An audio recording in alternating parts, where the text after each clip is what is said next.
Graça e paz, Deus abençoe sua vida em nome de Jesus. O texto que eu quero compartilhar com você hoje está no Evangelho de João, capítulo 6, e o versículo 60, que diz assim: Muitos de seus discípulos, ouvindo isto, disseram: Duro é este discurso, quem o pode ouvir? Meu querido irmão, minha querida irmã, Jesus ele havia multiplicado pães e sustentado, dado pão a comer para mais ou menos 5.000 homens, fora mulheres e crianças. Quando os seus discípulos perceberam que ele tinha o poder de realizar sinais miraculosos, multiplicar pão, então eles entenderam que Jesus poderia fazer qualquer coisa e começaram a ir atrás dele. Eles chegaram numa cidade chamada Cafarnaum, encontraram Jesus novamente lá. Jesus diz um princípio para eles, fala: olha, vocês estão vindo atrás de mim, não pelos sinais que eu faço, não por quem eu sou, por aquilo que eu vim fazer. Vocês se interessam porque vocês tinham a necessidade de comer pão e eu saciei a vontade de vocês. Mas vocês devem trabalhar por aquele pão, correr atrás daquele pão que vai dar vida para vocês para sempre. No versículo 50, ele diz para eles, além de muitas coisas que ele já havia dito, no versículo 50 ele diz: Eu sou o pão que desceu do céu. Quem comer deste pão nunca morrerá. Quando Jesus disse isso, eles não se deram o trabalho de querer entender melhor os princípios que Jesus vinha ensinando.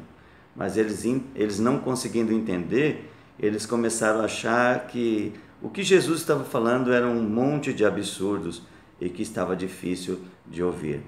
Apesar de terem contemplado o milagre da multiplicação dos pães, Jesus pega 5 pães e 2 peixes e alimenta provavelmente 5.000 homens, fora mulheres e crianças, e aí eles dizem: duro é este discurso, quem é que pode suportar o que este homem está falando?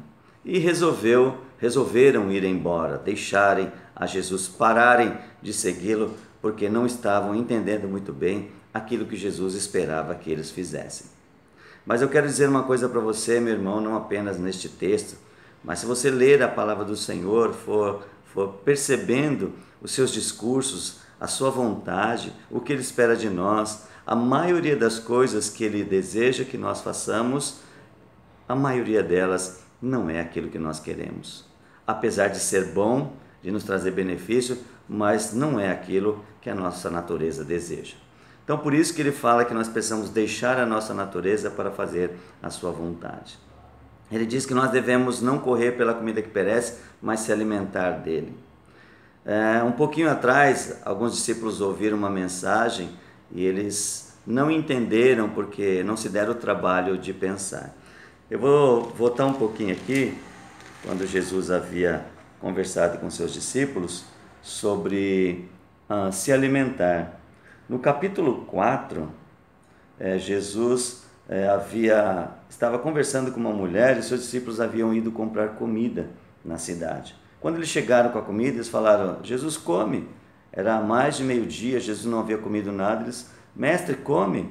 Aí Jesus disse para eles no versículo 32 do capítulo 4: Mas ele lhes disse: Uma comida tenho para comer que vós não conheceis. No 33, então os discípulos disseram uns aos outros: Será que alguém lhe trouxe comida? Aí Jesus explica sobre a comida que ele estava explicando para aqueles outros que desistiram de caminhar com ele. No versículo 34 diz: Jesus lhe disse: A minha comida é fazer a vontade daquele que me enviou e realizar a sua obra.